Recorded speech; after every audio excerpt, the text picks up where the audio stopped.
Today we're returning to Road to 1000, and last time was all about my first brilliant move, and today I bring you not only one game, but two games. Both of them are on the black side of the board, because that's where I have the most trouble. I did the video on 100 London openings to learn a opening on the white side of the board.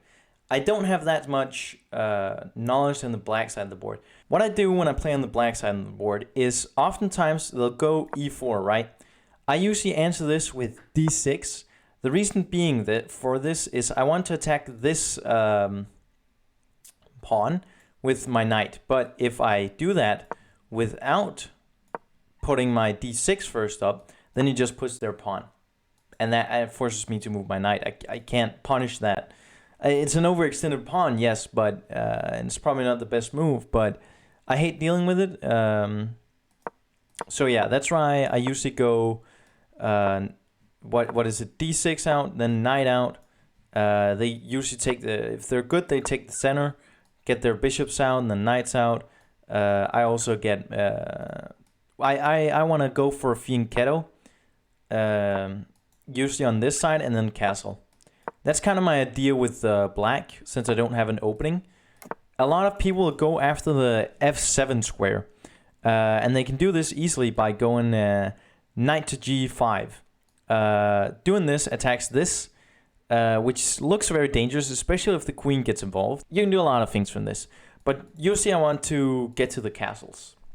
So that is what we're going to see today. I know I haven't seen that many black side openings. I know of a few. I've heard the name the King's Indian. I've heard of the name French Defense. I've heard of the Dutch. I've heard of a lot of openings, but I couldn't tell you the first thing about them. But the games we're looking at today, it's not because the black side opening. It's not because the opening is interesting. It's because of the Knights movement. The Knights movement is like, I've been watching a lot of the World Championships, and sometimes, I mean, watching the recaps and stuff has really given me a better understanding of moving the knight can be a good idea if you have everything developed and everything you want where it is. And we're going to see that in these games today. All right, but let's get into it. So he goes e4. I go out d6, as we talked about. So I do my usual thing. The reason why I go out with my bishop here, it's not a very good idea, but the reason why I did it is because I wanted to take so I can retake with pawn on f7. This probably means that I'm not going to castle that way. But it does open up the f file for when if I castle, my rook is going to be there. So if he took, then I have that open and I have pretty strong center because I get an extra pawn in the center. He doesn't take it. He moves his queen out because he really wants to attack this. That is what most people want to do at my level. They always go for this whenever I go d6, almost always. So I take his free bishop that's just hanging, and I retreat with my bishop. He goes forward with his knight in development. That's the reason why he wants to go here. So the queen is still threatening mate. He doesn't do that because I'm attacking his queen. So he couldn't do that. And then I go for a little bit of a weird thing here. I go for bishop g4. I don't really like this move unless I mean to take. The reason why I don't like this move is because the queen is threatening and he can just move his pawn out. When I was looking at this board, I was well aware of this, but I was thinking, I'm well aware that the bishop can be trapped, but I was thinking, hey, I can always escape to my g6 square. So he does that, I go back with the bishop, and then he castles, and I immediately block my own bishop in. Absolutely horrendous. He sees it. I mean, there's nothing I can do here except taking is the best option, I think. Because you at least get some value out of that bishop. So yeah, now I go fianchetto and load up my castles, which isn't a very good move. Probably because he has a lot of his artillery on this side of the board. But he really goes in with his knight up there. I'm not really too caring about it. What I'm seeing here is I can go do a lot of knight moves here. He takes, I retake. It's fine. Yeah, I was thinking this knight placed right here. I wanted that knight on that square. That was why I put him out, because he can't really do much against this. If he does this, then I'll just take his knight. He almost has to trade here. He doesn't. I take here. And this wasn't, you know, because I was brilliant. This was because he was stupid. He can take with his black square bishop right now, which is a fine move to do. It's absolutely miles better than what he decided to do, which is take with the queen. And from this position, I ask, how does the knight move? Not all 400 rated players know this, but the knight moves in L shapes. I check him. The best kind of fork is between the king and the queen. Beautiful. He resigns and we're on to the next game. And I promise you, if you like the knight movement from the last game, this is going to be even better. All right, look at this. He goes the queen's pawn instead.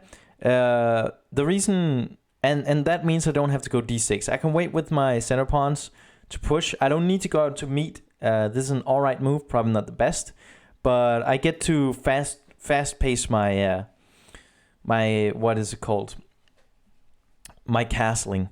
So I'm thinking maybe he's going to London here. That was what I was thinking right here, because maybe he's going to London here, because that's usually the move.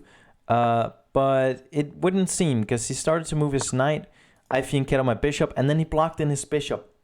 So maybe he was trying to make it London, but failed the first time, as like me, where it's very easy to block your bishop in. But if you do that, then the entire plan just goes to pieces. So now I go to meet. This is what people usually do when they open in the London or meet the London. I don't know why it's so good. It just goes out to meet. Probably because it prevents some pushing and puts some pressure on these squares, making him not push these pawns, but I'm not sure. I'm rated 400, all right? He now puts his bishop in the... This is such a useless move. Like, you can't do shit with this bishop. You just can't. I go out to try to pin his knight. He sees it. He wants my bishop to go away. I'm like, all right, I don't really want to lose my bishop right here. I'm just going to put in here. If you move your bishop out, then you have blocked your queen. So he decides to, you know, go chase after me, but I just move up in the pace, you know, the open place right here. And then he puts his bishop here, so if he moves, then that's kind of threatening. But actually, it's just, it pins his own knight, actually. Not a very good move. Now, ladies and gentlemen, we begin the journey of the knight. I have everything developed right where I want it to be. I have my bishop out in the middle of the board.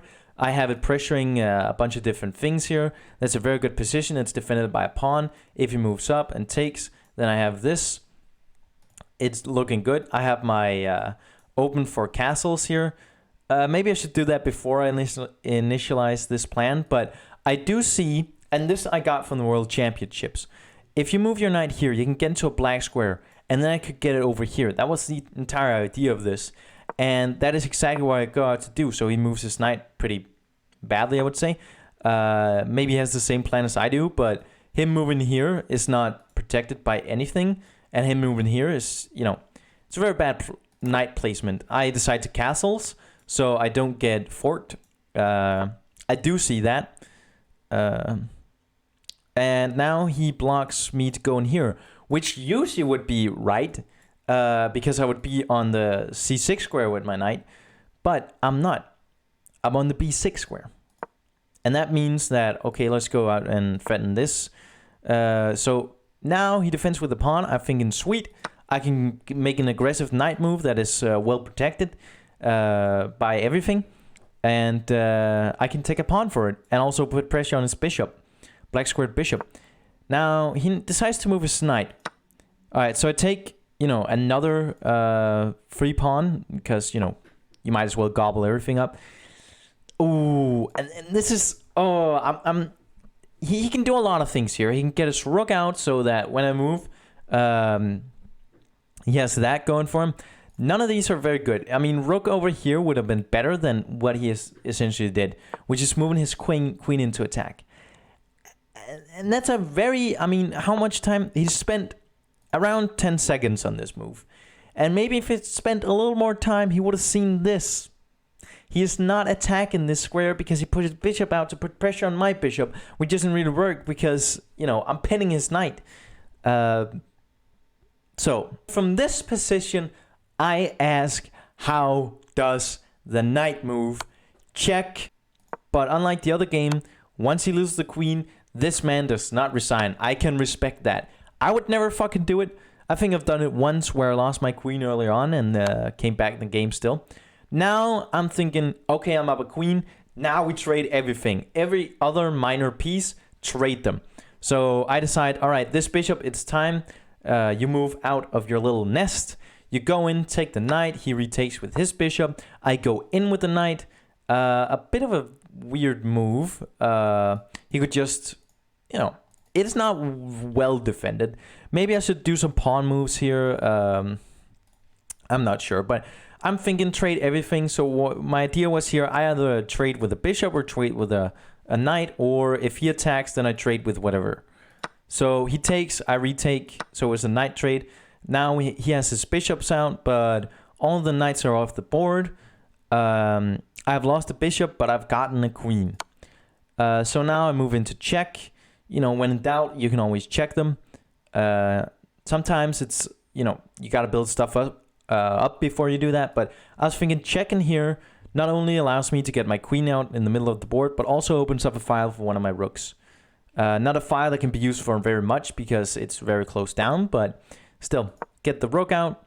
Now he moves his pawns. I just don't want him to go like here and then not have an answer, because I kind of like this pawn structure to defend my king. So I don't want to ruin that. That's why I made the knight or the pawn move there.